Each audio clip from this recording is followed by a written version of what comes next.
How's it going? Craig Judelman here again. Going to talk to you about our good friend, the right hand, the one that holds the bow. As you might have noticed, most of what really makes old-time music awesome is the bowing. And while it can seem like there's all this flashy stuff happening in the left hand, if you don't have the bowing, it's just not really going to groove. And if you do have the bowing and play some wrong notes, people probably don't really care that much. So of course we want to try and have it all, but I recommend spending a good amount of time with your right hand and your fiddle. And there's a lot of different ways to bow old-time music, and hopefully you will use all of them, or at least most of them. But right now we'll talk about sort of what people call the shuffle, the Nashville shuffle. There's a lot of words for it. I should say for me there's two main bowing approaches that I think about. One is sort of the shuffle straight thing.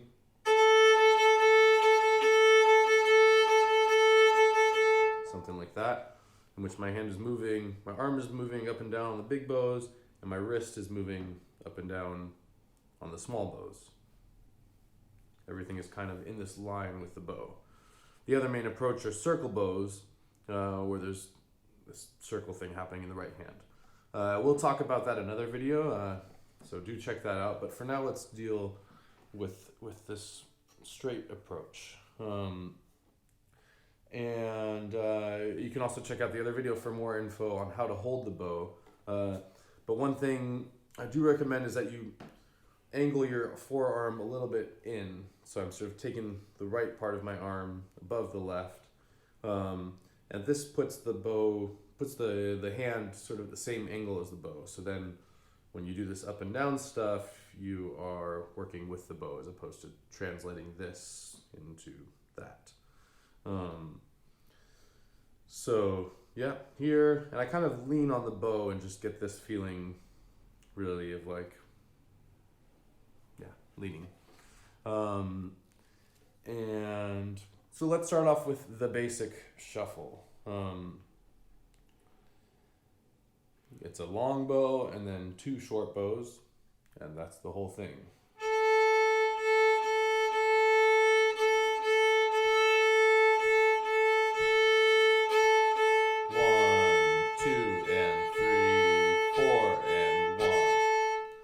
So, yeah, you can work on that on your own. Sometimes people have this tendency to play the first bow really long when they're first trying to get it.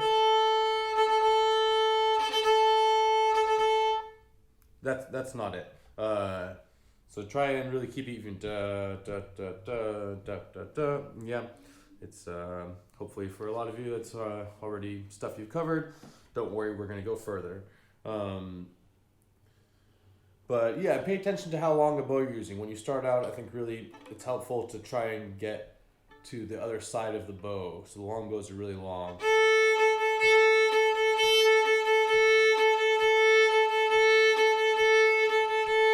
So you notice I'm going from like a third or a quarter of the bow here to there. And I like feeling like I know which part of the beat I'm on based on where my arm is kind of, and it just locks in nicely. As you get faster, then the bows can get shorter.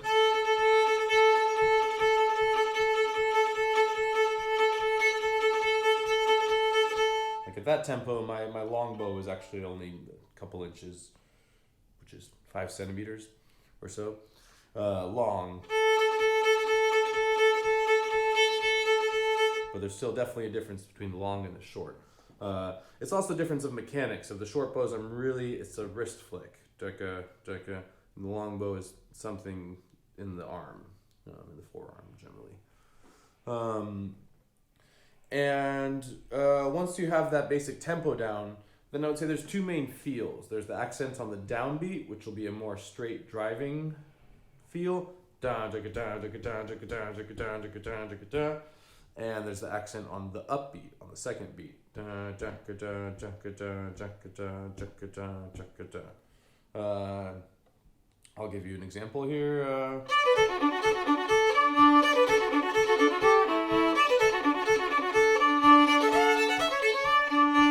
That's the downbeat.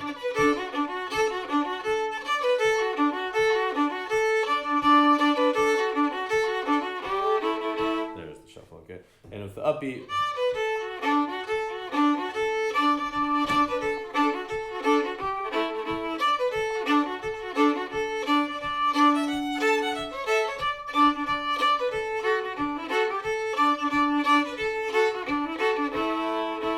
so as you can see, they're both useful. They both have a great old-timey sound. And you want to be able to do both of them. So to practice that, just do it without any fingers, and first really start with that heavy long bow.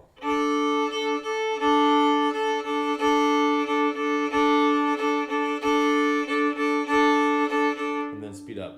And when I do this accent, I'm kind of just pushing in the bow. Like if you put the bow on the string and just try to lean into it kind of on your first finger so that the wood touches the string, that's basically the feeling.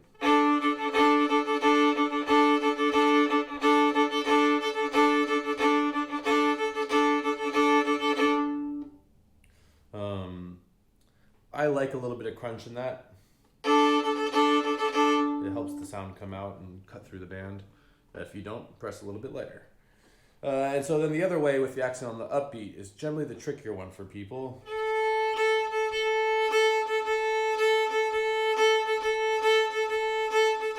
So it's when you're doing that short bow, the little flick of the wrist, that's when you dig in. So make sure you're light on the long bow.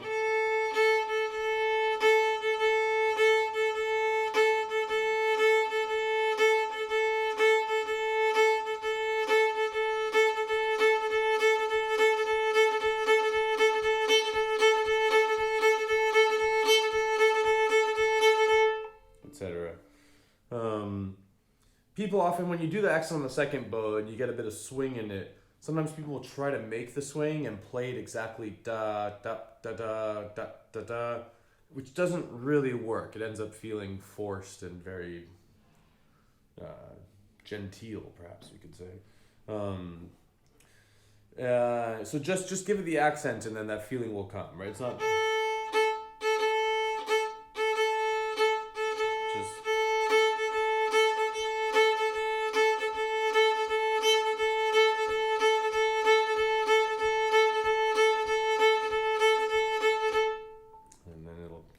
Happen. I think a great tune for working on that is just a basic version of Shortened Bread, which we do have a video up here of me teaching it. But you can really the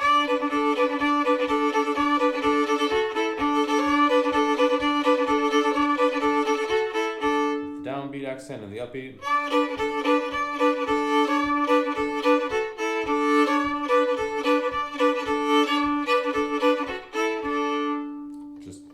Well in the fingers for that. So yeah, if you have any trouble with that basic shuffle, definitely work on that a bit. You know, when you're playing tunes, I think it's very rare that you'll actually play a shuffle bowing or any sort of specific pattern for the whole tune. To me, you always want to be playing the tune itself, and there would be different bowings that'll bring out what's special about that tune. But these patterns do come up in the tunes, and anyways, the concept of long and short bows and using your wrist will be really helpful for whatever you're doing. We'll now just go a little bit more advanced with this topic. There's some things you can do with the shuffle to really, really bring it all out, and also to get some of the finger string crossing things that come up in tunes. So the basic idea first of what I'll do is just adding an alternating string pattern to the shuffle. So again, every bow here, I'm starting from the A string and going to the D string.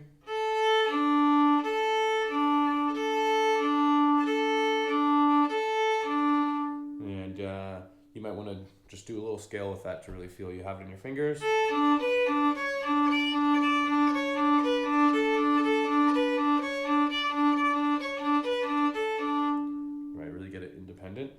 So, and then what I'll do is combine that with this long, short, short, long thing. And I get that. So it's slur, set, grit, slur, set, grit, slur, set, grit, slur, set, grit. And you'll notice now already we get this kind of semicircle, circle, semicircle, circle thing happening. And there, I'll do another video here showing you more about that, taking that concept of circles and really using it for all bowing. But even with this sort of more shuffle-based, kind of relatively straight bowing thing, you get some of that, and it brings a lot of life to the sound. And you sort of end up with this kind of rocking bow thing.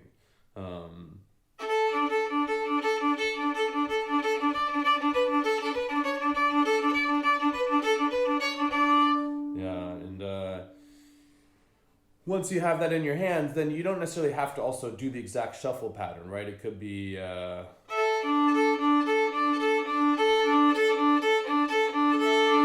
slur and a bunch of separates. But this feeling will loosen it up, and when you get the right accent on there, then it can really start to sound alive.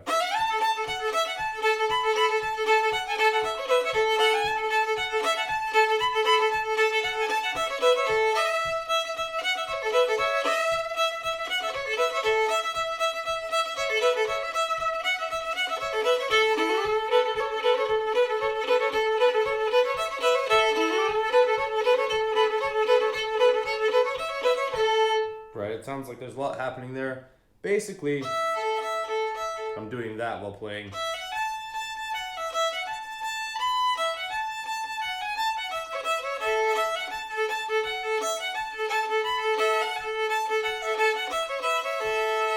Of course, then I can,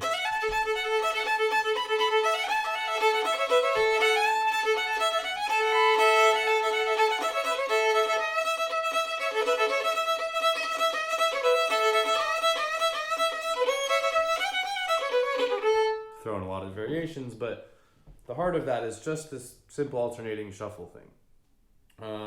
One last application that can be really useful is in a lot of tunes you get these things like Sail Away Ladies, for example.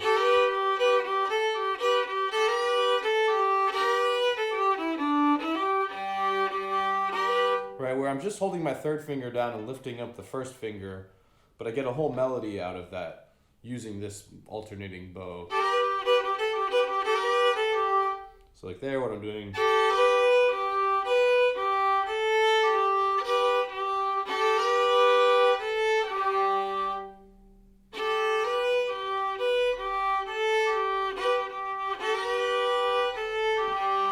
It's basically a shuffle with the alternating strings. Or in a lot of D tunes, like.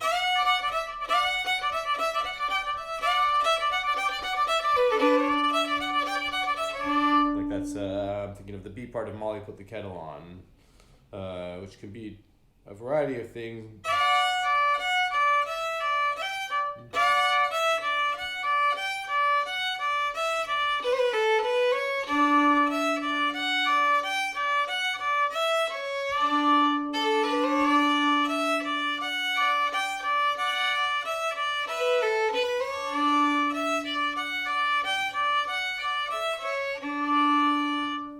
So again, it's basically shuffle.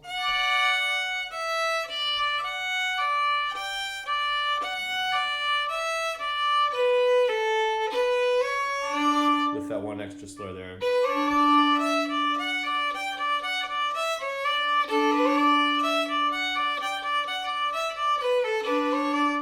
And here again, I can go.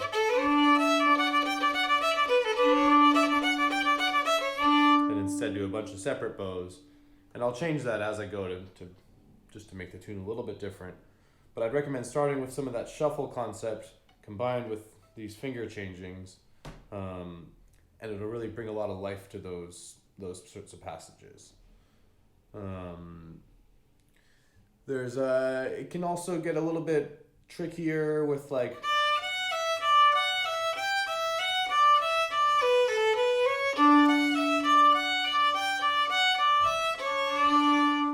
Bring out the rhythm even more. So here I'm doing sort of some three note phrases.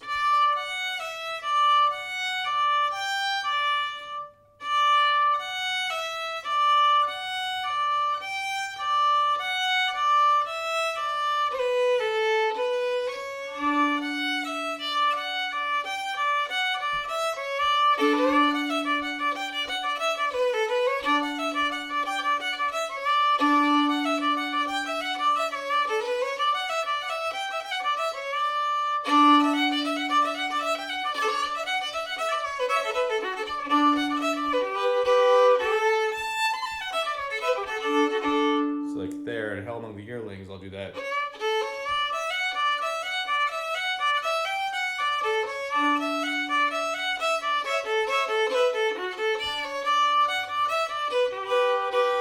Right, so you have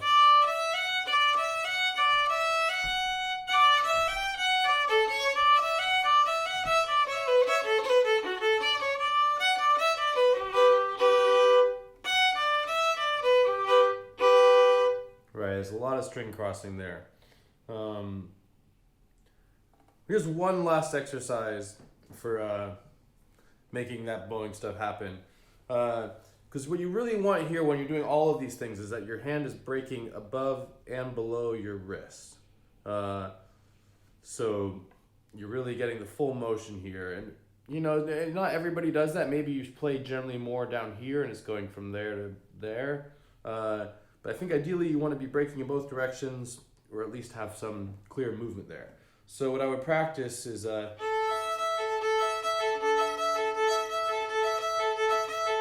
starting on the A string, always starting down bow, playing 2 notes per bow, 2 strings.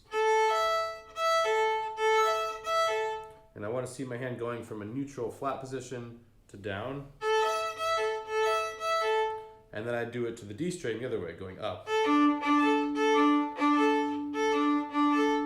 So that looks like nice and relaxed and just feeling it moving in my wrist, not moving my whole arm. And then I'll put them together.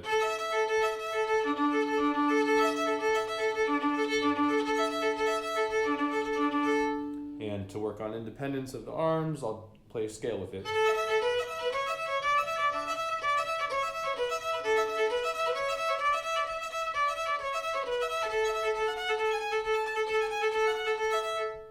So if you're not feeling fully flexible there, use some of that and then go back and try some of that. And it'll really help you to get all around the whole fiddle without doing a ton of this. Hope that helps. See you next time.